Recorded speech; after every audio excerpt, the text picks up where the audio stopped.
बोलिए गजानंद गणपति महाराज की जय। पुराण पुरुषोत्तम भगवान की जय।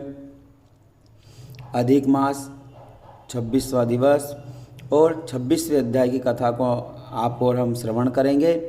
भगवान के यहाँ दीप प्रज्वलित कर लें, पंचोपचार पूजन करके तुलसी दल सहित भगवान को नैवेद्य अर्पण करें। संकल्प की सुपारी अक्षत अपने पास रख लें। बोले पुराण पुरुषोत्तम भगवान की जय। श्री भगवान नारायण नारद जी से, सूत जी सोनकादिक ऋषियों से और भगवान विष्णु लक्ष्मी जी से कहते हैं, हे लक्ष्मी, अब मैं तुमसे अधिक मास के उद्यापन को विधि पूर्वक कहता हूँ, तुम एकाग्र चित्त से सुनो।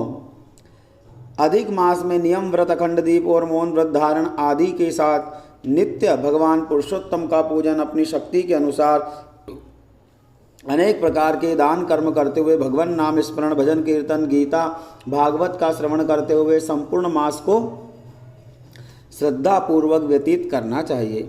अंत में उद्यापन करना आवश्यक है। उद्यापन के लिए अधिक मास की अष्टमी, नवमी, चतुर्दशी, अमावस ये 4 तिथियां मुख्य हैं। इन तिथियों में जिसको जिस तिथि में उद्यापन करना हो, श्रेष्ठकर हो, अपनी इच्छा से उस तिथि में करना चाहिए। उसका विधान इस प्रकार है कि उद्यापन के एक दिन पहले पूजन हवन कराने के लिए सात्विक कर्मकांडी ब्राह्मण को तथा भोजन के निमित्त अपनी श्रद्धा और शक्ति के अनुसार निश्चित संख्या में आमंत्रित कर देना चाहिए। उद्यापन के दिन प्रातःकाल उठकर शौच कर्म, दांत मुख मार्जन करके, शुद्ध जल से स्नान करके, शुद्ध वस्त्रों को धारण करके, नित्य नैमित्तिक संध्या बंदन कर्म करके, कर्मकांडी ब्राह्मण के विधान से भगवान पुरुषोत्तम का पूजन श्रद्धापूर्वक करना चाहिए। पूजन के स्थान और भगवान के मंडप को तोरण, अनेक ऋतु में उत्पन्न फूल माला और अनेक वस्त्रों की ध्वजा पताकाओं से सुसज्जित करना चाहिए। मंडप के स्थान को गोबर से लेपकर, रंगवल्ली रंगोली से चौक पूरकर, उस पर चौरंग रखकर, नया सफ़ेद वस्त्र बिछाकर, चावल आदि धान्य से सर्वतोभद्र मंडल बनाकर 4 दिशाओं में 4 और बीच में प्रधान कलश को स्थापित करना चाहिए। अपनी शक्ति के अनुसार चांदी, तांबा, पीतल के कलश होना चाहिए। उन कलशों में तीर्थों का अथवा गंगा जल अथवा शुद्ध जल भरकर, पंचपल्लव सर्वोखदि डालकर, वस्त्र से लिपटा हुआ नारियल के फल रखना चाहिए, पूर्ण पात्र रखना चाहिए। उन कलशों में क्रम से शंकर्षण, वासुदेव, प्रद्युम्न, अनिरुद्ध का आवाहन ध्यान करके, मध्य में प्रधान कलश पर सुवर्ण की बनाई हुई राधा के सहित भगवान पुरुषोत्तम की मूर्ति को प्राण प्रतिष्ठा करके, पाद्य अर्घ्य स्नान करके स्थापित कर, चारों कलशों में पाद्य अर्घ्य स्नान करावे। श्रद्धा के सहित सभी देवताओं को यज्ञोपवीत चंदन, गंध, अक्षत, पुष्पमाला, धूप, दीप, नैवेद्य अर्पण करें। प्रधान देवता भगवान पुरुषोत्तम को पुरुष योग्य वस्त्र, अलंकार, अंगूठी तथा राधा जी को स्त्री योग्य वस्त्र, साड़ी, ब्लाउज, श्रृंगार सामग्री, चूड़ी, टीकी, बिंदिया, महावर, कंकु, सेंदूर, काजल, आईना, अतर, सुगंधित तेल आदि अर्पण करके धान्य, चावल, फल, मेवा आदि से ओटी भरे। उत्तम प्रकार के मिष्ठान, पकवान, मिठाई, मेवा, फल के द्वारा सभी देवताओं को भोग लगावे। लौंग, इलायची, जायफल, कपूर से बनाया हुआ पान का बीड़ा अर्पण करके 5 देवताओं के निमित्त घी के 5 दीपक प्रज्वलित करके दीपदान करें। यदि मनुष्य में द्रव्य की शक्ति हो तो चारों देवताओं के निमित्त 4 ब्राह्मणों को जप का संकल्प देकर चारों देवताओं की प्रसन्नता के लिए जप करवावे। तांबे के पात्र में जल भरकर उसमें गंध, अक्षत, पुष्प डालकर अपनी जंघा मोड़कर अर्थात घुटने टेक कर देव देव नमस्तुभ्यम इस मंत्र के द्वारा सभी देवताओं को अर्घ्य देना चाहिए। श्रद्धा पूर्वक देवताओं को नमस्कार करें। आचार्य ब्राह्मण का पूजन करके भगवान के स्तोत्र का पाठ, भागवत पुराण आदि का श्रवण करना चाहिए। भगवान को छत्र, चामर आदि अर्पण करके सभी देवताओं की प्रसन्नता और व्रत की पूर्ति के लिए वेदी बनाकर अग्नि को स्थापित करके अग्नि का पूजन करके शुद्ध घी और हवन सामग्री के द्वारा आचार्य के कहे मंत्रों द्वारा हवन करना चाहिए। हवन पूर्ण होने पर पंचलोकपाल, 10 दिक्पाल, क्षेत्रपाल के बलि का विधान करके अग्नि में नारियल में घी भरकर पूर्णाहुति देना चाहिए।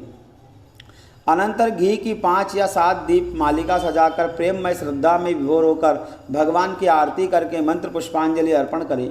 सभी देवताओं को साष्टांग दंडवत नमस्कार समर्पित करें।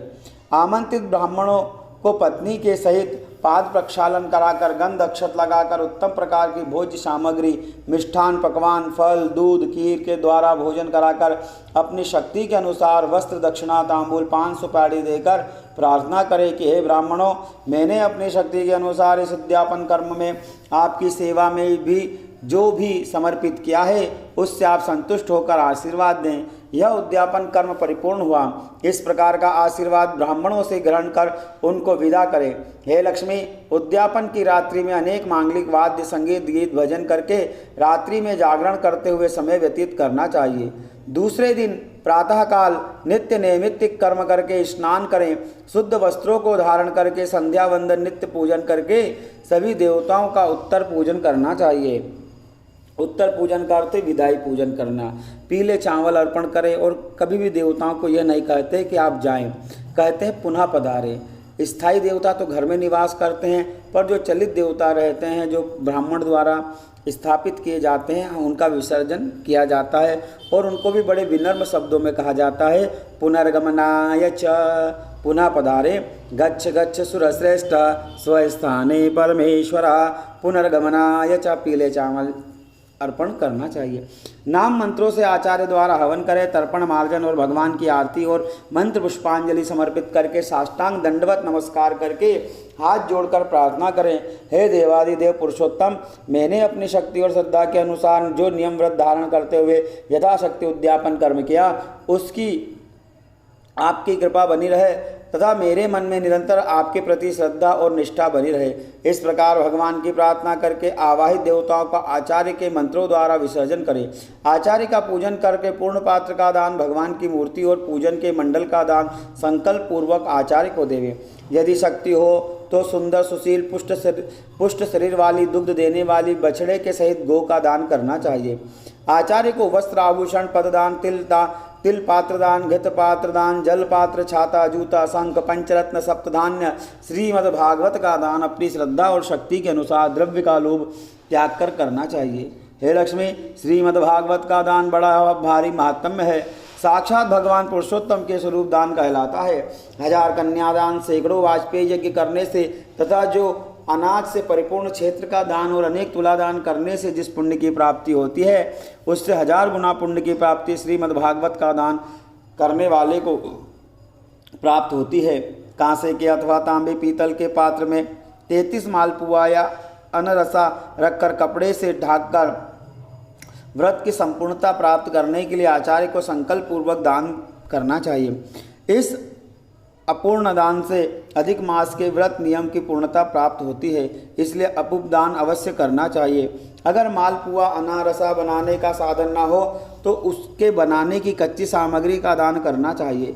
ब्राह्मण को ही भगवान का स्वरूप मानकर उत्तम प्रकार की खाद्य सामग्री मिष्ठान मेवा फल आदि भोजन करा के पान सुपारी लौंग इलायची देकर उपरोक्त वस्तुओं का यथाशक्ति दान देवे। श्री कृष्णार्पण वस्तु ऐसा कहकर हाथ में जल दक्षिणा लेकर ब्राह्मण के हाथ छोड़ देवे।